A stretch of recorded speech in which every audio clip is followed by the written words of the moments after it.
안녕하세요. 22번째 시간 갖겠습니다.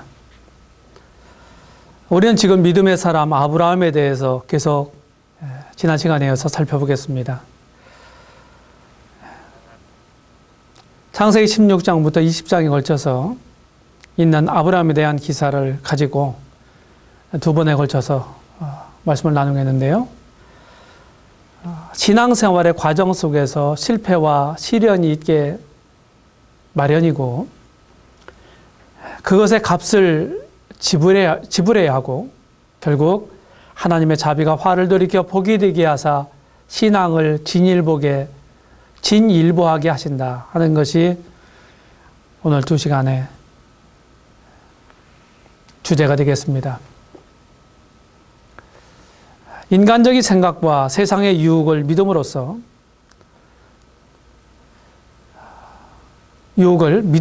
극복하게 하고 실패 없이 신앙이 성장해 가도록 해서 믿음으로 시련을 극복하는 신앙의 위대한 사람들이 되게 하는데 그 목적이 있습니다. 22번째 시간입니다. 아무리 위대한 사람이라도 연약이 있게 마련입니다.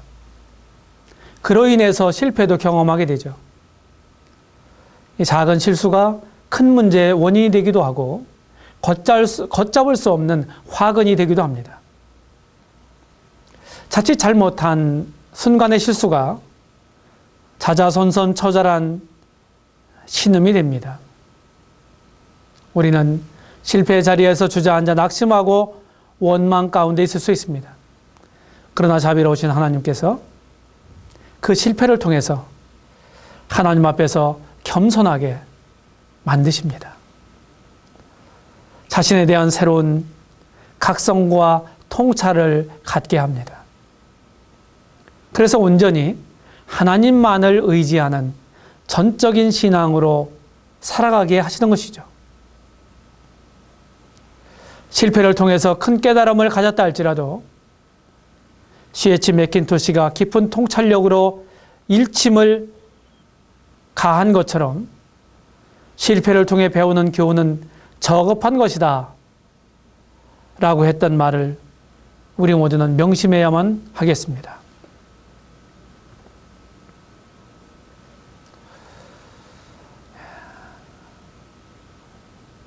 이제 이번에는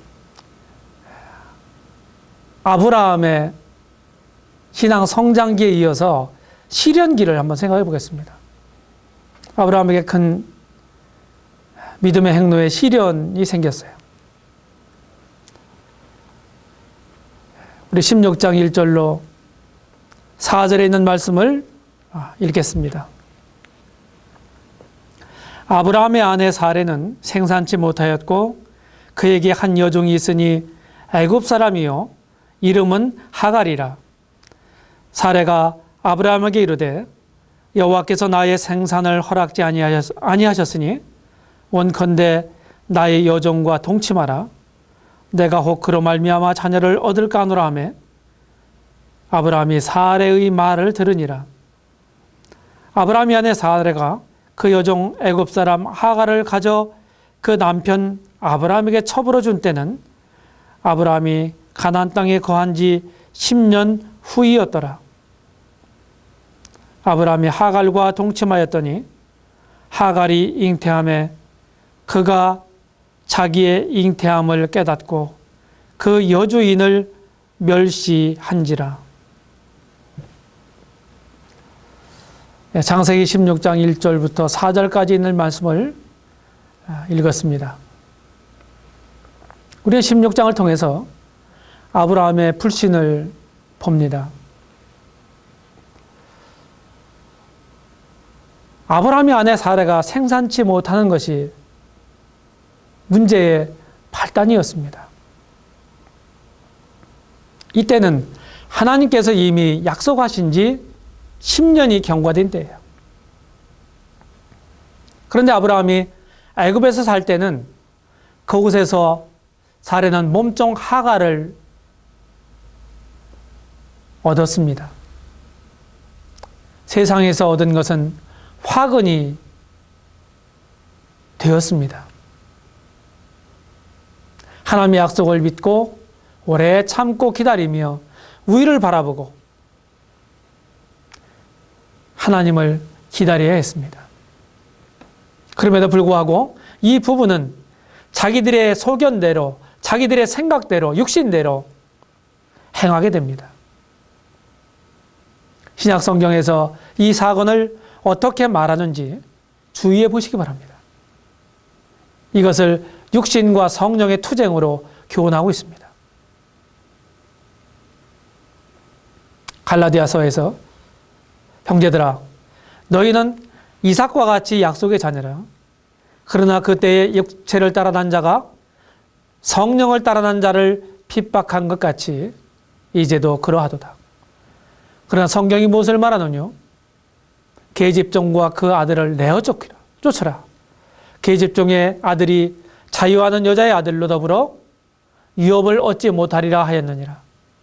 그런즉 형제들아, 우리는 계집종의 자녀가 아니요 자유하는 여자의 자녀니라. 이렇게 바울은 갈라디아서를 통해서 말씀하고 있습니다.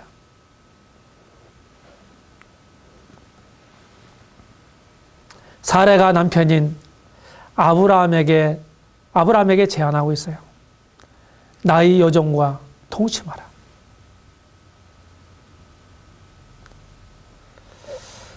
이와 같은 제안도 문제가 있지만은 또 아브라함이 사라의 말을 들으니라. 이것도 문제가 있습니다. 여기 에덴 동산에서의 최초의 조상, 인류의 조상들의 실패한 동일한 원리가 여기 실행되고 있어요.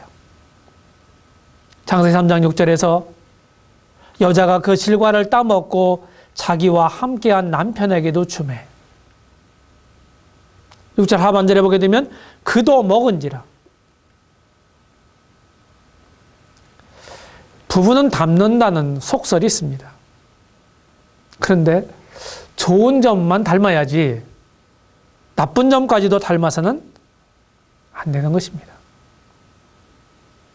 왜냐하면 함께 실패의 수렁에 빠지기 때문입니다.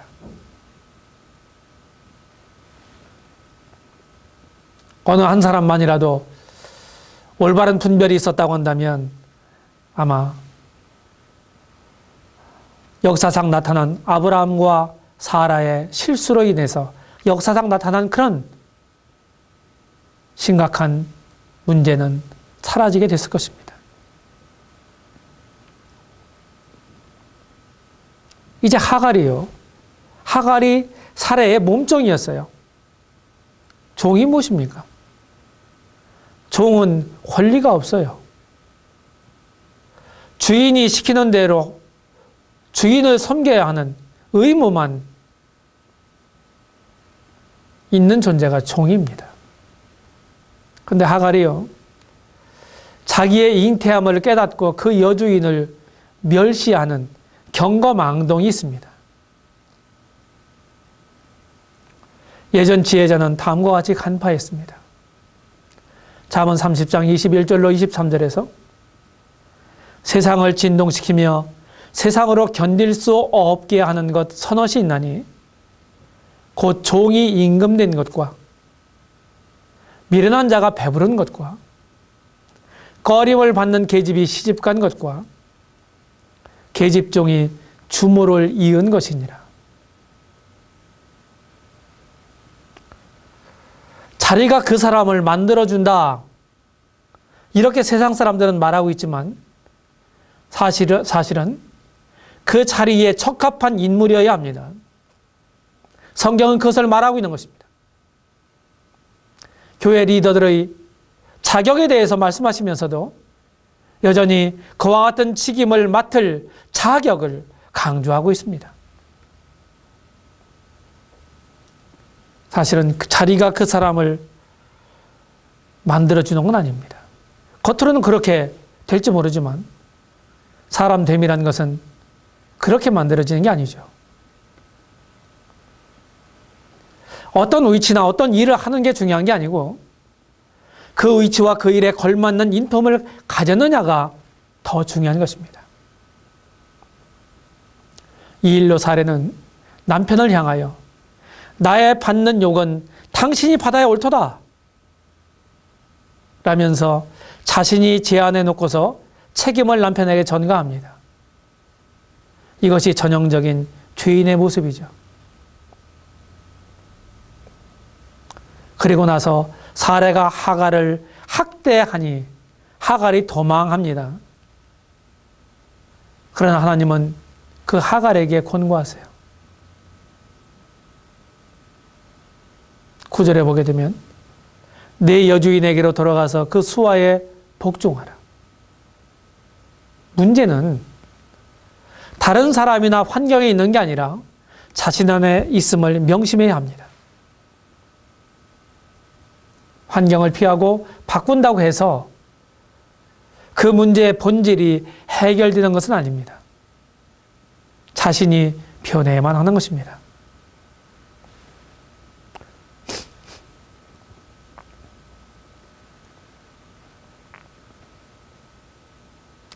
여기 아브라함의 실수를 통해서 우리가 배우는 교훈이 있습니다. 강하다고 생각하는 사람들은 아브라함에게도 실수가 있는 것처럼 자신에게도 약점과 실수가 있음을 기억해야 합니다. 또한 반대로 자신이 나약하다고 생각하는 사람들은 위대한 믿음의 조상 아브라함에게도 실수가 있었다는 사실을 기억하고 힘을 내시기 바랍니다.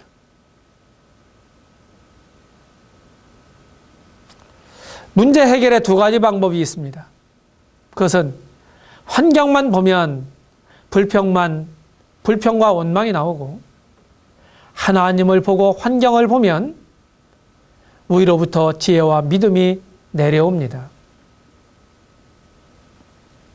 창세기 16장에서 주시는 교훈은 하나님의 때까지 기다리고 서두르지 말라 하는 것입니다. 심리학자 윈 오트는 침묵은 현대인에게 가장 낯선 이방인이다 라고 말했습니다. 그리고 또한 창세기 16장에서 우리가 배우는 중요한 교훈 두 번째는 하나님의 음성을 들으라 하는 것입니다. 세상 사람들은 세상의 논리는 어떤 일을 하든지 목적을 위해서는 수단과 방법을 가리지 말라 이렇게 말하지만 성경의 가르침은 수단과 방법을 가려서 하라 하는 것입니다. 목적이 수단을 정당화할 수는 없다고 하는 것입니다. 이것이 기독교 윤리의 첫발입니다. 왜냐하면 성경은 사람이 무엇으로 심든지 그대로 거두리라 이렇게 갈라디아서 6장 7절에서 말씀하고 있기 때문입니다.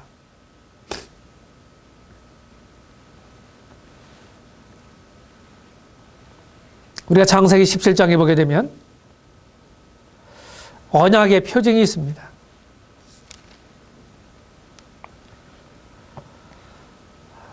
아브라함은 영적으로 곤경에 처하고 심히 낙심 가운데 있었습니다. 평화로운 가정에 불화가 생겼어요. 이런 시기에 하나님께서 그에게 나타나셨습니다. 1절 보시면 창세기 17장 1절입니다. 아브라함의 99세 때에 여호와께서 아브라함에게 나타나서 그에게 이르시되 나는 전능한 하나님이라 너는 내 앞에서 행하여 완전하라 이렇게 말씀하셨어요. 전능한 하나님이다. 여기 하나님의 엘샤다이라고 하는 이런 이름이 사용됐습니다. 인간적인 기대나 가능이 전혀 없을 때 하나님이 나타나십니다. 인간의 극한 상황은 곧 하나님의 기회다라는 말이 참으로 합당한 말입니다. 전적인 하나님의 능력에 의해서 성취된 것을 우리로 하나님은 알기를 원하시기 때문에 가능성이 없을 때 하나님이 역사를 하시는 것입니다.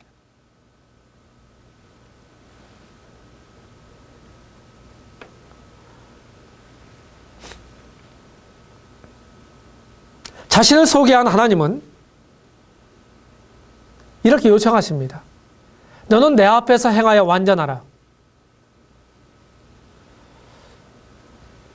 여기서 완전은 도덕적 완전을 또는 절대적 무죄를 뜻하지 않습니다.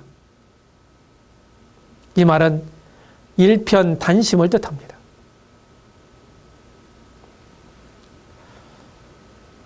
이런저런 궁리하지 말고 오직 나만 신뢰하라. 이런 메시지인 것입니다. 이 구절에서 내 앞에서, 다시 말해서 하나님 앞에서란 어구가 눈에 띕니다. 이것을 가리켜서 우리는 신전의식이라고 말합니다. 하나님 신자, 앞전자, 뜻의자, 알식자입니다.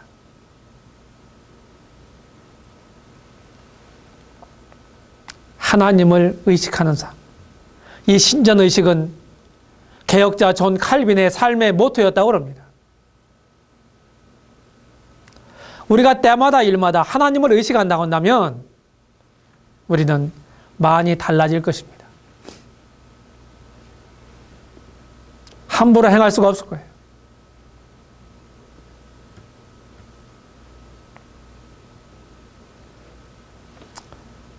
두 번째로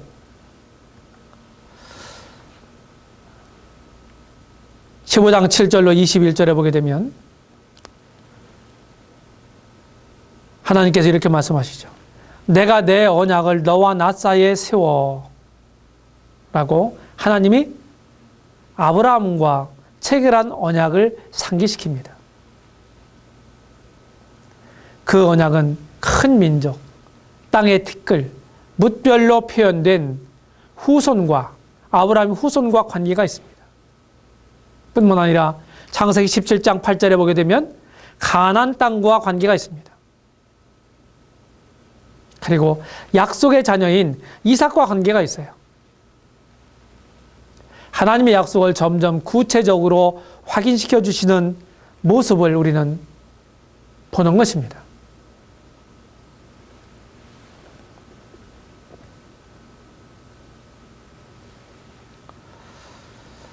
창세기 17장 10절부터 11절을 읽겠습니다.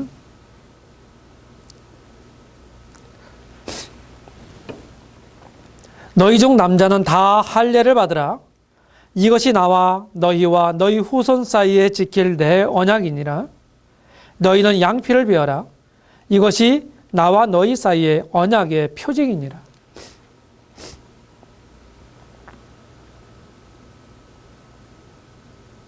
언약의 상징으로 할례를 하라고 명하십니다.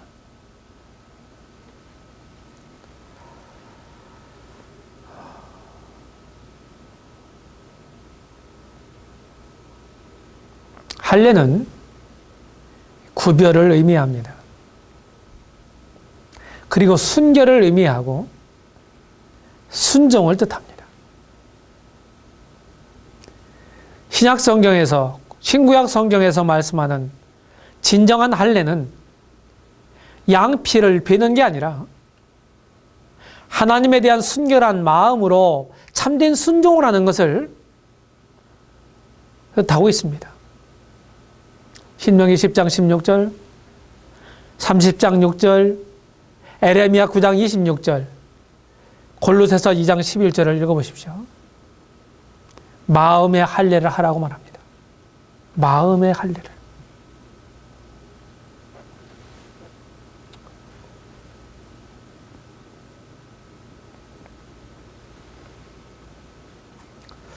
스데반은 공의 앞에서 그가 예수님을 증거하면서 이렇게 권고합니다. 목이 곧고 마음과 귀에 할례를 받지 못한 사람들아, 너희가 항상 성령을 거스리어 너희 조상과 같이 너희도 하는도다. 이렇게 올곧은 소리를 했어요. 뿐만 아니라 모세는 신명기 30장 6절에서 이렇게 말합니다. 내 하나님 여호와께서 내 마음과 내 자손의 마음에 할례를 베푸사 너로 마음을 다하며 성품을 다하여 내 하나님 여호와를 사랑하게 하사 너로 생명을 얻게 하실 것이라. 마음에 할례를 행하사. 스데반은 마음과 귀에 할례를 받지 못한 사람들의 당시 유대인들을 가리켜 말하고 있는 것입니다.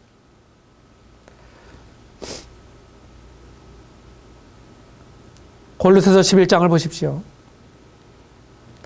또 그 안에서 너희가 손으로 하지 아니한 할례를 받았으니 곧 육적 몸을 벗는 것이요 그리스도의 할례니라. 이렇게 말씀함으로써 참된 크리스찬은 손으로 하지 아니한 할례, 곧 그리스도의 할례를 받은 자들입니다. 하나님 편으로 분리를 받고 하나님을 위해서 성별된 사람들, 이런 사람들을 성경은 그리스도인이라고 말하고 있는 것입니다.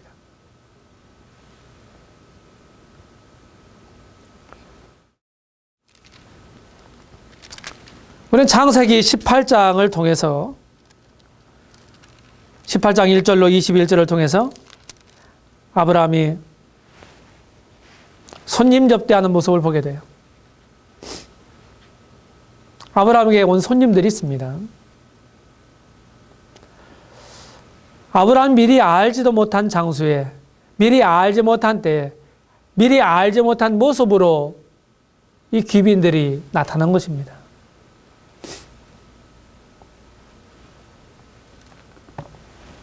(18장) 1절서부터 5절까지 말씀을 읽겠습니다. 여호와께서 마므레 상수리 숲을 근처에서 아브라함에게 나타나시니라. 오정쯤에 그가 장막문에 앉았다가 눈을 들어본즉 사람 셋이 맞은편에 섰는지라.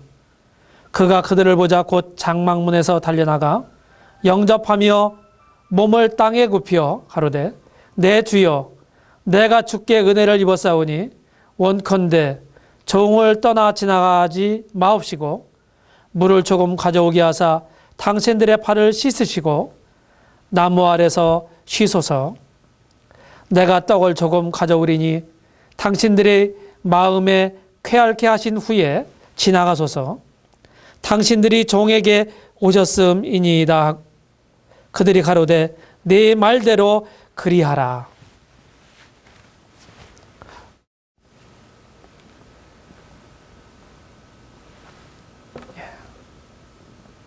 이 세 명의 손님들 중에 주님도 계시다고 믿습니다. 아무런 예고 없이 우리 주님이 우리의 삶의 현장에 찾아오실 수 있습니다. 우리가 알 수 없는 평범한 모습으로 아니면 남루한 모습으로 오실 수도 있는 것입니다. 우리는 이런 사실을 통해서 평소 우리의 삶의 자세와 내용이 중요하다는 생각을 갖게 되는 것입니다.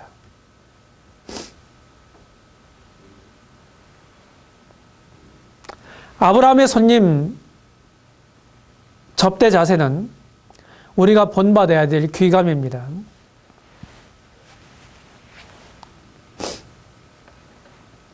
그는 공손하고 아주 친절한 태도로, 그리고 부모가 일심으로 합력해서 마음으로 접대하는 것을 봅니다. 신약에서도 보다 적극적으로 손님 접대에 대해서 가르치고 있습니다. 접대는 교회 리더들의 자격 중에 하나입니다. 디모데전서 3장 2절과 디도서 1장 8절에 보게 되면 교회 리더의 자격을 열거하는 중에 손님 대접하기를 잘하며 이런 조건이 들어가 있어요. 그리고 뿐만 아니라 모든 성도에 권하고 있습니다. 로마서 12장 13절에 보게 되면 성도들의 쓸 것을 공급하며 손 대접하기를 힘쓰라 이렇게 말씀하고 있습니다. 손님 접대의 결과를 우리가 보게 되면 부지 중에 하나님의 천사를 접대한 영예를 얻었습니다. 히브리서 기자가 히브리서 13장 1절 2절에서 말한 바와 같습니다. 그리고 자기들의 문제, 즉 약속의 아들에 대한 이 문제를 해결받습니다. 18장 9절에 보게 되면은 그 손님 접대한 그 사람들, 그 손님들이 이렇게 얘기를 해요. 그들이 아브라함에게 이르되 내 아내 사라가 어디 있느냐? 가로되 대답하되 장막에 있나이다. 그가 가라사대 기한이 이를 때에 내가 정녕 내게로 돌아오리니 내 아내 사라에게 아들이 있으리라 하시니 확실하게 이 약속의 아들에 대해서 말씀하시지 않습니까? 그리고 소돔과 고모라 성의 멸망을 미리 알 수 있는 특권을 누렸습니다. 그러므로 손님 접대는 측량할 수 없는 복을 가져오는 통로임이 자명합니다. 히브리서 13장에서도 이렇게 말하죠. 예.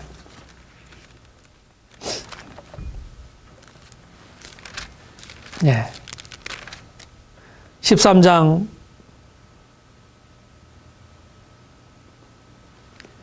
2절에 말씀하고 있습니다. 손님 대접하기를 잊지 말라. 이로써 부지 중에 천사들을 대접한 이들이 있었느니라. 아마도 여기 창세기 18장에 나타나 있는 아브라함을 염두에 두고 이 히브리서 기자가 이렇게 기록한 것으로 보입니다.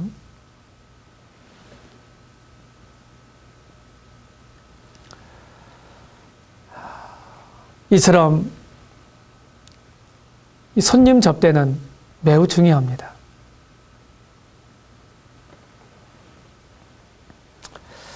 어떤 사람에게 주님이 약속하셨다고 그래요. 내가 너희 집을 방문하겠다. 이 사람은 아주 너무너무 감격해서 열심히 청소를 하고 맛있는 음식을 장만하고 이렇게 아주 정결하게 아주 예의를 다 갖추고 이렇게 기다리고 있었어요. 근데 주님은 오시지 않는 것이었습니다.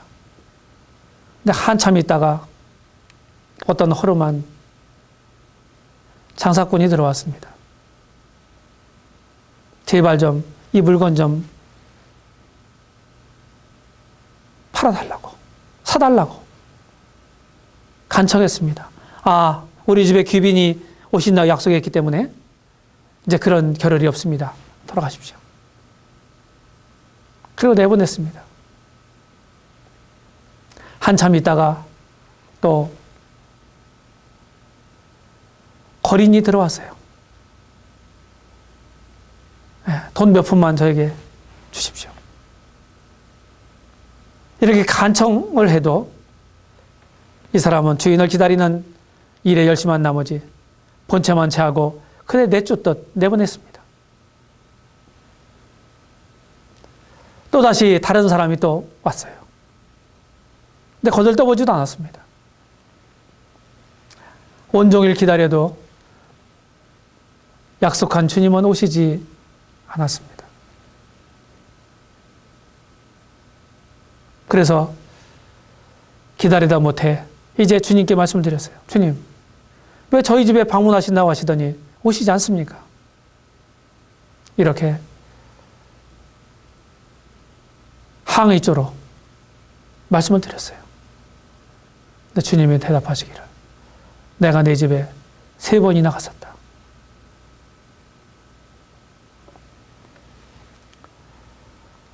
이것은 아주 극단적인 예화죠.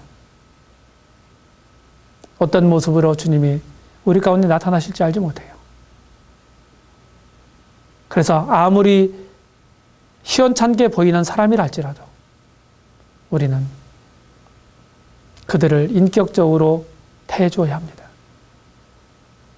그렇지 않으면 우리는 주님을 몰라 뵙고 주님을 내모는 것과 같은 이치입니다. 우리는 아브라함을 통해서 이런 요긴한 교훈을 받게 되는 것입니다. 이번 시간은 여기까지 하겠습니다. 감사합니다.